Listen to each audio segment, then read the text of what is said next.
प्रदेश विधानसभा चुनाव 2027 को लेकर समाजवादी पार्टी की पूरी रणनीति पार्टी अध्यक्ष अखिलेश यादव के नेतृत्व और उनके पीडीए पिछड़ा, दलित, अल्पसंख्यक सामाजिक समीकरण के विस्तार पर केंद्रित दिखाई देती है। हालांकि चुनाव परिणाम अनेक कारकों, उम्मीदवार चयन, गठबंधन, स्थानीय मुद्दों और मतदाताओं के रुझान पर निर्भर करेगा। लेकिन आज के इस वीडियो में हम आपको अखिलेश यादव के उन 10 नगीनों के बारे में बताएंगे जो दिन रात अखिलेश यादव को उत्तर प्रदेश का अगला मुख्यमंत्री बनाने के लिए काम कर रहे हैं।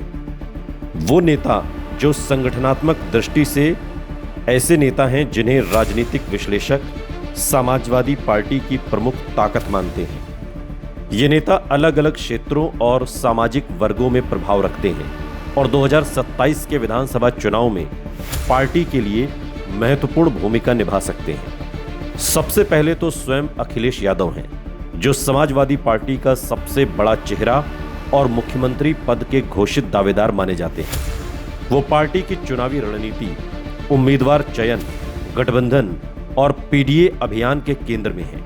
2024 के लोकसभा चुनाव के बाद पार्टी के प्रदर्शन ने उनके नेतृत्व को और मजबूत किया है। उनकी कोशिश यादव मुस्लिम आधार के साथ गैर यादव पिछड़ों, दलितों और युवाओं तक पहुंच बढ़ाने की रही है। दूसरे प्रमुख नेता प्रोफेसर राम गोपाल यादव हैं। वो समाजवादी पार्टी के प्रमुख रणनीतिकार और संगठन के सबसे अनुभवी नेताओं में गिने जाते हैं। राज्यसभा में उनकी सक्रियता, संसदीय अनुभव और संगठनात्मक समझ उन्हें पार्टी का महत्वपूर्ण स्तंभ बनाती है। बड़े राजनीतिक फैसलों और गठबंधन की रणनीति में उनकी भूमिका प्रभावशाली मानी जाती है।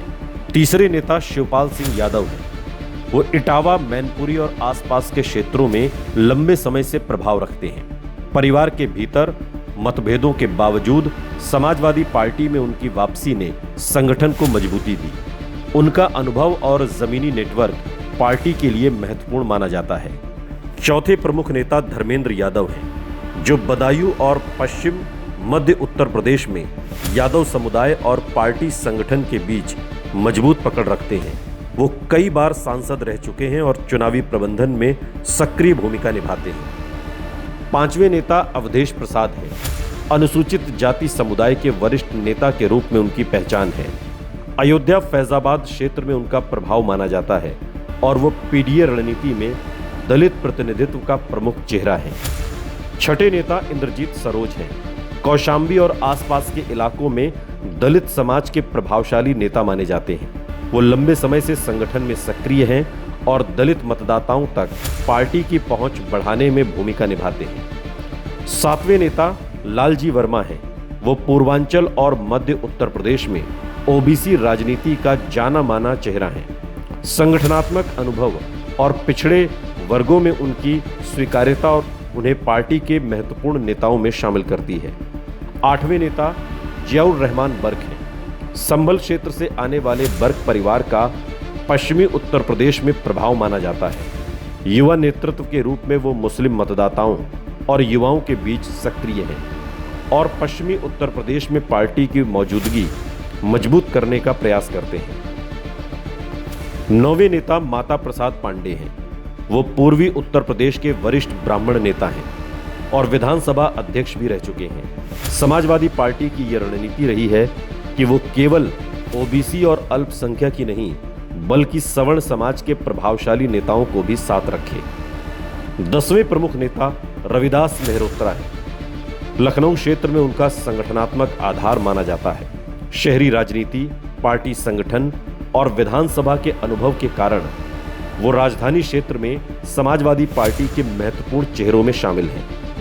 इन नेताओं के अलावा भी कई क्षेत्रीय नेता जैसे नरेश उत्तम पटेल, अरविंद सिंह गोप, अतुल प्रधान, आदित्य यादव और विभिन्न जिलों के संगठन प्रभारी अपने अपने क्षेत्रों में चुनावी अभियान को मजबूत करने की भूमिका निभा सकते हैं। समाजवादी पार्टी की पूरी रणनीति अब केवल पारंपरिक MY यानी मुस्लिम यादव समीकरण तक सीमित नहीं है।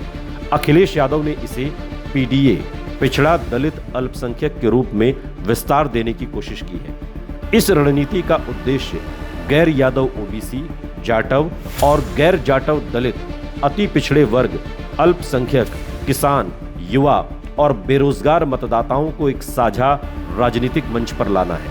पार्टी का मानना है कि यदि ये सामाजिक गठजोड़ व्यापक रूप से एकजुट रहता है और कांग्रेस जैसे सहयोगी दलों के साथ प्रभावी तालमेल बनता है तो 2027 में वो बीजेपी को कड़ी चुनौती दे सकती है।